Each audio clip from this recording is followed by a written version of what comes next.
Dans le 20h de ce mercredi 29 juillet, à la une de l'actualité, le Conseil des ministres de ce jour. Au nombre des points principaux qui en ressortent, le bilan de l'exécution du programme d'action prioritaire adopté en juin 2019 et aussi la ratification d'un accord de coopération maritime entre la Côte d'Ivoire et le Qatar. Après cette rencontre gouvernementale, le chef de l'État a pris part au conseil politique du Rassemblement des oufouettistes pour la démocratie et la paix RHDP. Nos reporters présents sur place nous proposent dans les minutes qui suivent le point de cet important rassemblement. La commission électorale indépendante CEI de son côté poursuit le processus électoral engagé. Elle a remis aujourd'hui la liste électorale provisoire aux différents partis politiques et aux potentiels candidats à la présidentielle d'octobre prochain.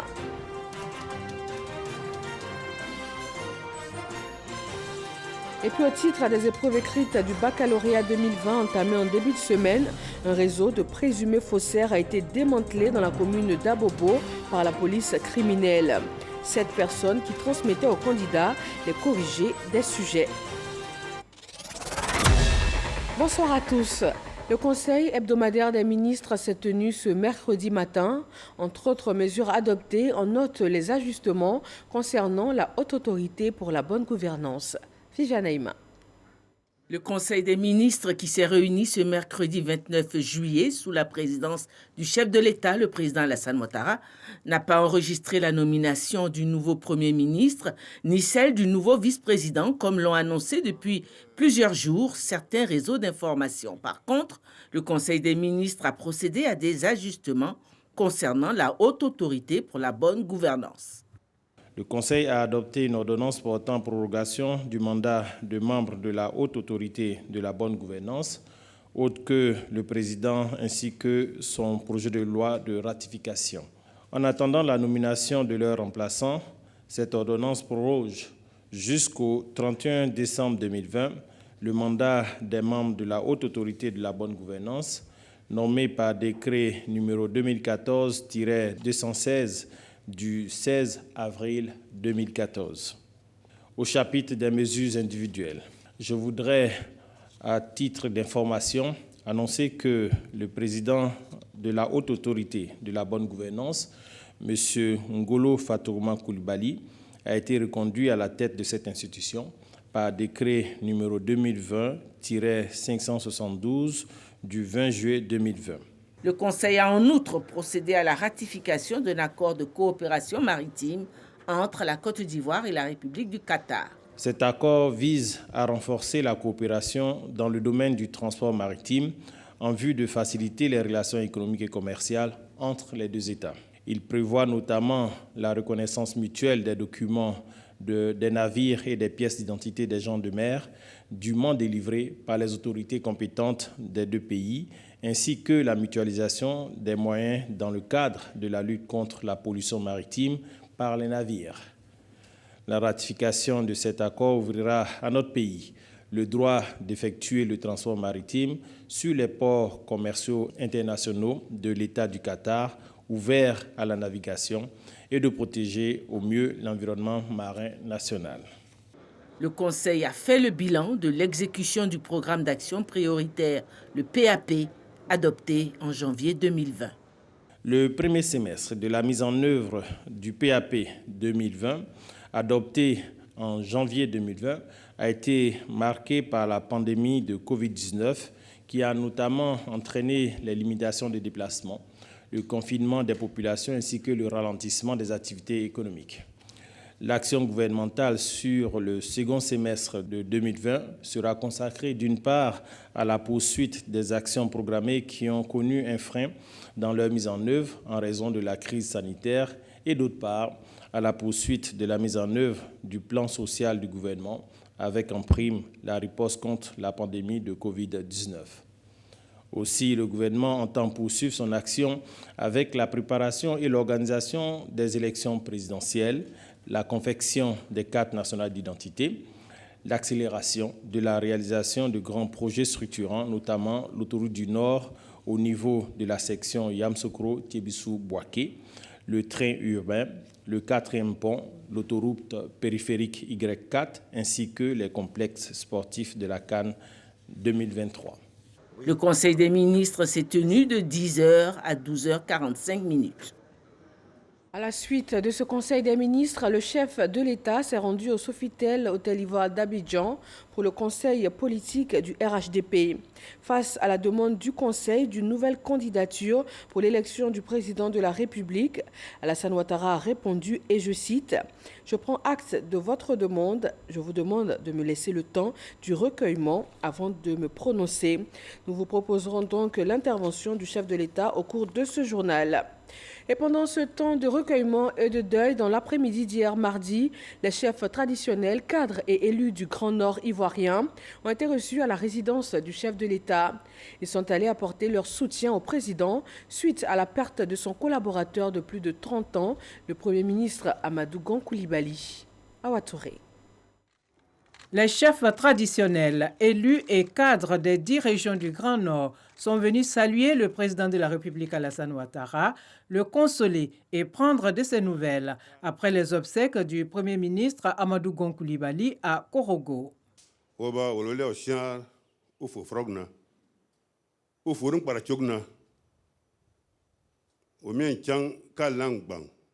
La tradition exige que lorsque un décès survient dans la famille et que l'aîné se déplace pour aller faire comme il se doit les funérailles, il est indiqué, obligatoire pour vous qui êtes les enfants de la famille, d'aller voir comment le chef de famille est rentré chez lui. Et il souhaite profiter de cette occasion pour encore une fois vous consoler. Nous savons que c'est dur, nous savons que c'est pénible, mais on vous demande de prendre courage. Les Écritures saintes disent qu'au lendemain de chaque difficulté, il y a une facilité. Les têtes couronnées du Grand Nord ont par la suite adressé un important message au chef de l'État. Lors du dernier conseil politique de votre parti, sous votre présidence, le Grand Nord a adhéré sans réserve au choix de la nouvelle génération portée sur feu Amadou Gon Coulibaly, qui malheureusement fut rappelé à Dieu le 8 juillet dernier, à 3 mois de l'élection présidentielle d'octobre 2020. Le Grand Nord, dans son ensemble, vous adresse une fois de plus, Excellence, Monsieur le Président, ses condoléances les plus attristées et prie le Dieu Tout-Puissant et miséricordieux pour qu'il lui accorde sa grâce et lui ouvre les portes de son paradis Firdaus. Au vu de cette tragique situation, véritable cas de force majeure, du temps imparti et de la volonté des Ivoiriens à maintenir le cap de développement, de stabilité, de cohésion, de sécurité et de paix, si cher à votre personne, les populations du Grand Nord, dans leur ensemble, vous demandent, Excellence, Monsieur le Président de la République, de reconsidérer votre volonté annoncée le 5 mars dernier devant le Congrès ivoirien et d'accepter, au vu de l'urgence, d'être candidat du RHDP à l'élection présidentielle d'octobre 2020.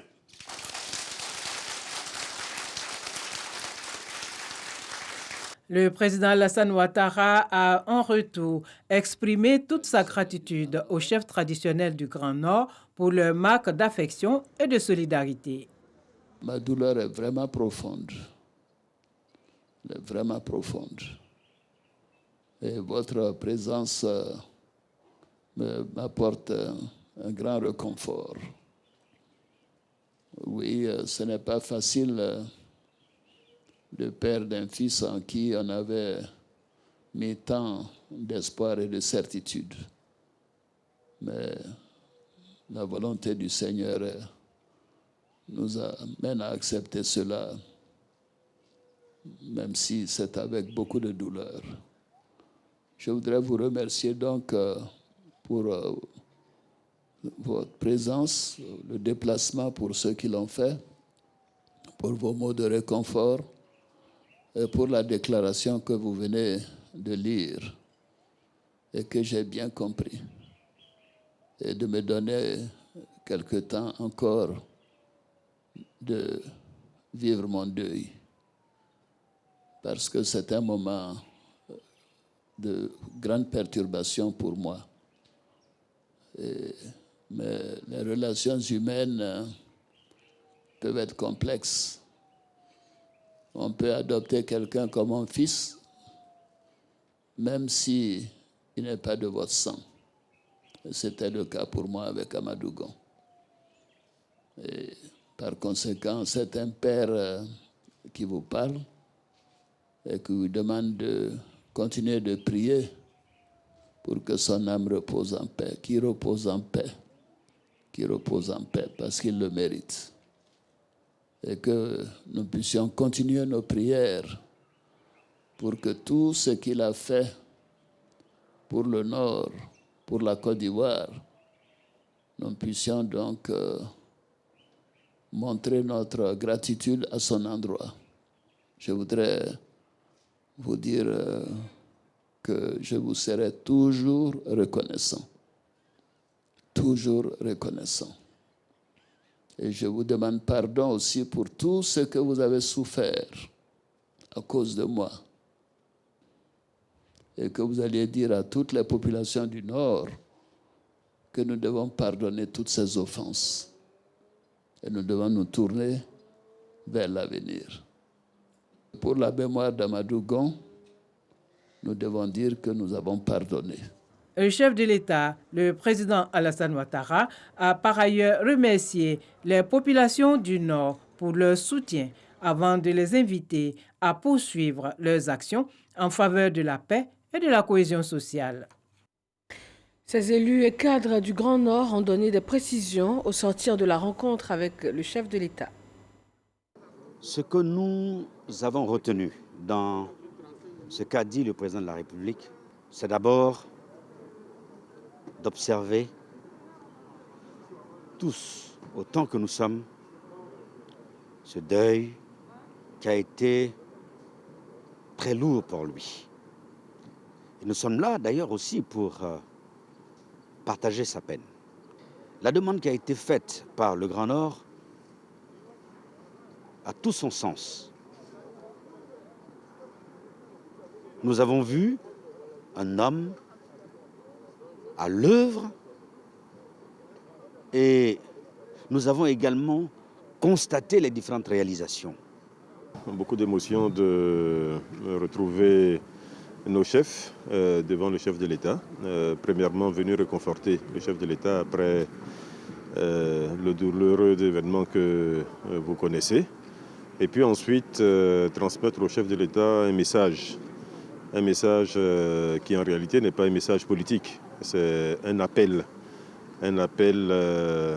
pour la Côte d'Ivoire, un appel au sursaut et un appel pour la continuité. Cet après-midi, nous sommes venus d'abord présenter nos vœux de condoléances pour la perte tragique de notre Premier ministre, le feu Amadou Gon Coulibaly, et surtout demander au chef de l'État, au vu des nombreux projets qu'il a pour le Bunkani, de continuer à suivre ces œuvres-là.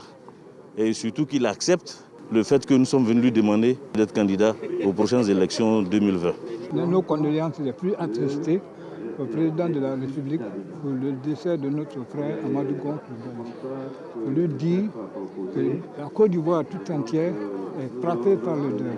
Aujourd'hui, nous pleurons Amadou Gon Coulibaly. Vraiment, c'est un coup dur pour le président de la République qui vient de perdre un homme très cher. Nous le soutenons. qui tienne bon. Tout ce que Dieu fait bon d'après les gens. Mais la mort, on ne peut pas l'éviter. Une fois c'est arrivé, c'est arrivé. C'est comme pour lui dire de tenir. De faire un effort pour qu'il oublie, c'est le cas qui lui est arrivé. Nous sommes là aujourd'hui pour venir remonter notre père, notre président. Tout ce qui se passe aujourd'hui, ça nous frappe nous tous. Ça nous frappe nous tous pour venir le saluer.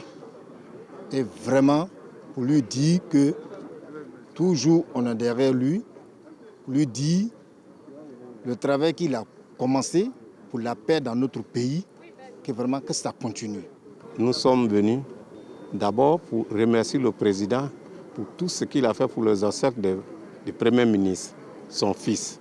Prier pour le Premier ministre et remercier le président. Et vraiment, nous souhaiterons qu'il accepte la demande de la population, du Grand Nord, de la population ivoirienne. Que notre président accepte notre doléance que nous avons demandée et nous sommes prêts à le soutenir. Le PDCI RDA a tenu son bureau politique les 4 et 5 juin dernier et ensuite des conventions locales le dimanche 26 juillet qui ont vu l'élection du candidat du parti pour l'élection présidentielle. Selon les résultats définitifs, Henri Konan Bédié est le candidat du PDCI RDA à l'élection présidentielle d'octobre 2020. La cérémonie d'investiture est prévue à Yamoussoukro, la capitale ivoirienne. Le processus électoral est bien engagé. Tous les potentiels candidats à la présidentielle et les différents partis politiques ont reçu ce matin à la CEI la liste électorale provisoire. Le nombre d'électeurs inscrits est de 7 500 035. La liste compte donc 904 956 nouveaux inscrits. Sidonie Davila. La nouvelle liste électorale, qui n'est que provisoire, comprend 904 956 nouveaux inscrits. Après ce traitement, qui commande à 2 règles fondamentales, s'assurer que ceux qui sont sur la liste électorale remplissent les conditions de la majorité, de la citoyenneté et de la jouissance de leurs droits civils, et ensuite, qui se sont inscrits une seule fois sur la liste, ces 2 principes étant appliqués, cela a permis de donner le chiffre qui suit, de 1 645 693 électeurs, dont 740 737 de la catégorie 1 et 904 956 nouvelles inscriptions dans la catégorie 2. À l'issue de l'opération complète de mise à jour du fichier électoral, j'ai l'honneur de vous annoncer que la liste électorale provisoire de 2020 compte 7 500 035 électeurs. Le fichier électoral provisoire sur support électronique a été remis aux partis politiques et aux potentiels candidats par le président de la commission électorale indépendante, CEI. Une étape qui ouvre la voie au contentieux. Le contentieux de la liste électorale vise à régler les litiges mettant en cause la régularité des inscrits sur la liste électorale, extraire les personnes indûment inscrites, rectifier les données personnelles de certains inscrits et inscrire les personnes omises. Notre vœu commun et le plus cher est d'obtenir à terme un fichier électoral fiable. Les partis politiques et les potentiels candidats à la prochaine élection présidentielle comptent apporter leur contribution pour obtenir un fichier électoral fiable. La première des choses, c'est de saluer et de féliciter la CEI qui a travaillé d'arrache-pied pour nous mettre à disposition cette liste provisoire. Nous allons faire notre part d'action et revenir à la CEI pour que nous puissions avancer tout droit pour les élections de 2020. Tel que présenté, nous repartons pour le moment, je dis satisfait. Nous avons la liste, nous allons l'examiner, nous allons demander également à nos militants et à toute la population ivoirienne de descendre dans tous les lieux de vote pour donc vérifier leur inscription et aussi de vérifier les anomalies et de pouvoir les porter à la commission électorale. Il s'agit pour chaque parti, vu cette liste-là, de pouvoir faire des analyses approfondies et expurger certains éléments qui auraient échappé à leurs différents filtres de contrôle. pour ne pas qu'à un certain moment du processus, on parle encore d'audit. La liste électorale provisoire sera publiée dès le 1er août prochain. La liste définitive, elle, sera disponible le 25 septembre prochain. Et puis on revient sur ce conseil politique du RHDP présidé par le président de la République, président du parti. À l'ordre du jour, l'analyse de la situation sociopolitique suite au décès du Premier ministre à 3 mois de la présidentielle. Les structures et instances du parti ont à l'unanimité appelé le chef de l'État à se porter candidat. Le conseil politique du RHDP, soucieux de maintenir dans le pays la paix et la stabilité retrouvées grâce à la gouvernance du président Alassane Ouattara après la longue crise, décide que Son Excellence M. Alassane Ouattara, président de la République, président du RHDP, est le candidat du RHDP à l'élection présidentielle du 31 octobre 2020. Instruit la direction du parti d'anticiper conformément aux dispositions pertinentes des statuts et du règlement intérieur du parti sur l'organisation de la convention d'investiture du candidat du RHDP. Le président Alassane Ouattara a réagi à cette demande du conseil politique du RHDP. Nous l'écoutons. J'ai entendu les messages des différentes structures du parti, les élus et les instances du RHDP, les présidents d'institutions, les ministres, tous qui m'ont contacté également directement, avec beaucoup d'attachement et d'affection à Amadou, à mon fils. Je prends acte donc des résolutions du Conseil politique et de votre demande. Cependant, notre pays doit faire face à des défis sécuritaires et maintenant sanitaires, comme d'ailleurs beaucoup de pays dans la sous-région.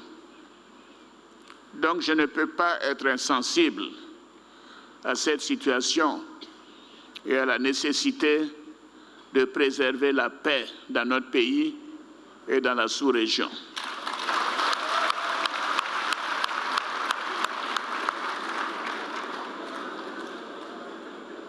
Je voudrais donc vous assurer que je suis avec vous. Je suis avec vous. Je suis avec vous parce que nous devons faire en sorte que la Côte d'Ivoire continue dans la paix. Nous devons faire en sorte de mettre l'intérêt supérieur des Ivoiriens, de tous les Ivoiriens, au-dessus de nos intérêts et de notre vision personnelle. Donc je vous demande de me laisser le temps du recueillement. Mais vous savez que je ne vous ai jamais déçu. Et je ne vous ai jamais déçu. Je ne vous décevrai jamais. Et je veux que vous sachiez, avant de terminer, que je tiens à la victoire du RHDP le 31 octobre 2020. Et je tiens à la cohésion au sein de notre grand parti. Je peux vous dire que cela est une priorité pour moi. La responsabilité veut que la Côte d'Ivoire continue dans la paix. Que la Côte d'Ivoire continue de briller. Que la Côte d'Ivoire continue d'être admirée par tous. Que les Ivoiriens continuent d'être fiers quand ils montrent leur passeport à l'extérieur. Ce n'était pas le cas il y a 10 ans.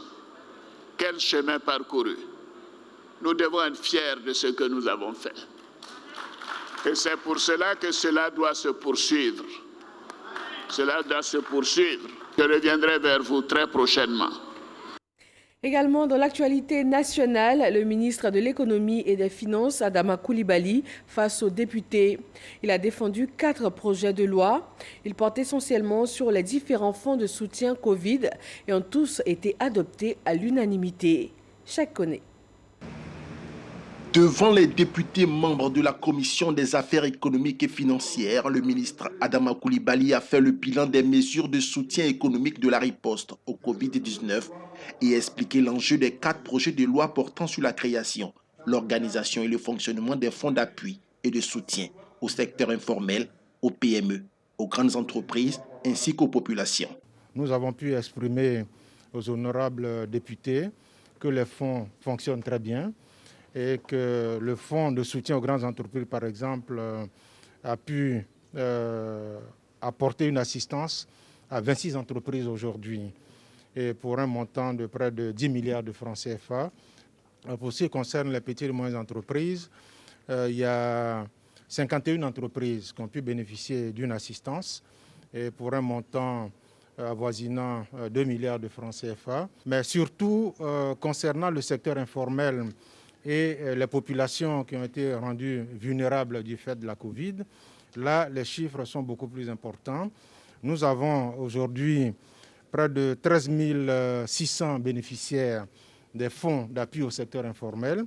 Pour ce qui concerne le fonds de solidarité, à fin juin, nous sommes à 94 700 bénéficiaires. L'émissaire du gouvernement a aussi révélé que les dons des particuliers et entreprises au gouvernement dans le cadre de leur contribution au plan de riposte sanitaire s'élèvent à un peu plus de 3,6 milliards de francs CFA à la date du 28 juillet 2020. Les 4 projets de loi de la présente session ont été votés à l'unanimité des membres de la Commission des affaires économiques et financières. L'État ivoirien continue de soutenir l'économie et aussi les couches les plus vulnérables face à cette pandémie mondiale qu'est le coronavirus. Voyons le point du ministère de la Santé et de l'Hygiène publique pour ce jour.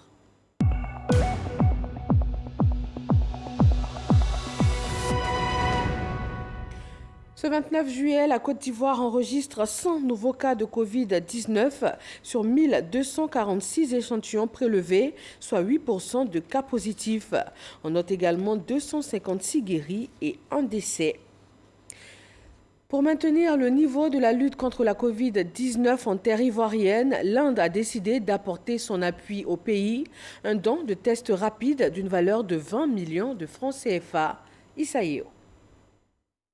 L'Inde veut aider la Côte d'Ivoire à lutter contre la pandémie du Covid-19 à travers sa structure, l'unité Afrique Pharmaceuticals Côte d'Ivoire. Ce pays vient de faire un don de tests rapides au ministère de la Santé et de l'Hygiène publique. India and Côte d'Ivoire has a symbiotic relations. It is not only to yesterday. Les relations entre la Côte d'Ivoire et l'Inde ne datent pas d'aujourd'hui, elles datent d'il y a très longtemps. Et la crise du coronavirus n'affecte pas que la Côte d'Ivoire, elle affecte le monde entier, y compris l'Inde. Alors il faut voir dans ce geste un très petit geste de solidarité de l'Inde envers la Côte d'Ivoire pour aider éventuellement un geste d'ailleurs qui nous vient de la part de la communauté des entreprises indiennes, d'une entreprise indienne installée ici en Côte d'Ivoire, pour aider justement la Côte d'Ivoire à traverser cette crise qui nous frappe tous. Il s'agit de tests de diagnostic rapide. En Côte d'Ivoire, le test de référence pour le diagnostic de la Covid, c'est le test qu'on appelle la PCR ou le test moléculaire. Quant au test de diagnostic rapide dont il est question ici, ce sont des tests dits d'orientation diagnostique qui sont destinés à faire de la recherche scientifique. Ces tests ne sont pas destinés à un usage direct par le public ou dans les établissements sanitaires. Le coût du don des tests rapides, 20 millions de francs CFA. Le coronavirus continue de faire des victimes partout dans le monde. Le ministre zimbabwéen de l'Agriculture a succombé ce mercredi des suites d'une maladie qui serait liée au coronavirus. Âgé de 65 ans, l'homme avait été hospitalisé après avoir été exposé au virus, son chauffeur étant décédé de la Covid-19 ce week-end. Dans le domaine des télécommunications, à partir du 31 janvier 2021, la numérotation téléphonique va basculer en Côte d'Ivoire. De 8 chiffres, on va passer à 10. L'autorité de régulation des télécommunications de Côte d'Ivoire a présenté les avantages et objectifs de ce basculement. Chaque connaît. Karine a 23 ans, comme la plupart des usagers des services de téléphonie mobile et fixe. Pour joindre ses correspondants, elle le fait de son mobile ou dans une cabine téléphonique. Dans 6 mois, précisément le 31 janvier 2021, à minuit 1 seconde, Karine devra ajouter un préfixe de 2 chiffres sur le numéro de son correspondant, ce qui portera à 10 la numérotation mobile et fixe. Si ça passe de 8 à 10 chiffres, est-ce que le prix des appels va augmenter? Est-ce que la qualité des appels va s'améliorer? Quel intérêt cela va nous donner? Bon, il faut voir cela aussi. Parce qu'on ne peut pas s'élever comme cela et puis passer à 10 chiffres, sans aucune, je pourrais dire, explication. Des explications à cette nouvelle donne, le directeur général de l'ARTCI en a donné au cours de cette conférence de presse. En Côte d'Ivoire, devant la croissance de la population et les besoins des abonnés en ressources de numérotation, la majorité des opérateurs de téléphonie mobile ont épuisé les capacités de ressources de numérotation qui leur étaient réservées dans le plan actuel à 8 chiffres. Concrètement, comment se présentera la nouvelle numérotation? Les préfixes 07, 05 et 01 vont précéder la numérotation actuelle de 8 chiffres, respectivement pour les opérateurs Orange, MTN et Move. Les numéros fisques seront eux précédés des numéros 27, 25 et 21. Désormais, avec le préfixe mobile et fixe, l'abonné, le consommateur, le client reconnaît facilement son opérateur. Le directeur général de l'ARTCI a rassuré que l'opération sera gratuite et n'impactera pas les tarifs en vigueur, encore moins le processus de portabilité. Il a aussi précisé que l'opération ne donnera pas lieu à une réidentification de numéros. Aujourd'hui, avec ce nouveau basculement, nous craignons fort qu'il n'y ait pas de répercussions sur les consommateurs qui font face déjà à d'autres vraiment difficultés. C'est depuis le 15 janvier 2000 que la Côte d'Ivoire est passée de 6 à 8 chiffres. La capacité du parc de numérotation est arrivée à saturation avec 49 millions de numéros fixes et mobiles. La nouvelle numérotation offrira un parc de 10 milliards de numéros pour 50 ans. Les TIC utilisés comme moyen de fraude au bac 2020. Aujourd'hui mercredi, un réseau de présumés faussaires a été démantelé dans la commune d'Abobo par la police criminelle. 7 personnes qui transmettaient aux candidats via WhatsApp ou Telegram les corrigés des sujets. Frédéric Gorebi. 3 présumés fraudeurs menés par un enseignant d'anglais pris en flagrant délit par la police criminelle. Il tentait de transmettre les corrigés de sujets à des candidats aussi bien à Abidjan qu'à l'intérieur du pays via les réseaux sociaux. Membre d'un réseau de 7 personnes, dont 4 sont en cavale, la police a pu saisir dans leur quartier général un port Wi-Fi, une imprimante connectée, 15 téléphones portables et divers ouvrages et annales. Ils ont un système de démarchage très efficace. Et ils recrutaient des enseignants de toutes les disciplines qui doivent composer aux examens, de sorte à ce qu'ils soient actifs pour produire, comme je dis, les sujets corrigés. Placée sous le signe de la lutte contre la fraude, cette session du baccalauréat a enregistré plusieurs cas de saisie de téléphones portables dans les salles de composition sur des candidats depuis le début des épreuves écrites le lundi 27 juillet. C'est le lieu de rappeler que les candidats fraudeurs à l'examen du baccalauréat encourent une peine d'interdiction de composer à cet examen sur une période allant de 2 à 5 ans. Les enseignants complices devront eux aussi répondre de leurs actes devant les juridictions compétentes. Les résultats de cet examen auquel participent 318 995 candidats répartis dans 506 centres d'examen sont attendus le 14 août prochain. Et ces épreuves écrites du baccalauréat prennent fin demain jeudi. Pour les autres élèves, c'est déjà les vacances scolaires. Pour sécuriser cette période de grande activité, la police nationale lance l'opération Vacances sécurisées. Une opération en synergie avec les autres forces de défense et de sécurité afin de lutter contre la criminalité. Herman Guivet. Stade municipal de Williamsville, le top départ de l'opération Vacances sécurisées donné ce mercredi en présence du ministre de la Sécurité et de la Protection civile, le général Vagondo Diomondé. Plusieurs unités de la police nationale et autres forces de défense et de sécurité mobilisées pour l'opération. Mission, lutter contre la criminalité sous toutes ses formes par la mise en œuvre d'opérations d'envergure. De quoi rassurer les populations de la commune d'Adjamé et par extension celle de la Côte d'Ivoire. Qu'il me soit permis de rendre un hommage au président de la République, son Excellence M. Alassane Ouattara, pour tous les efforts consentis afin de garantir la quiétude des populations.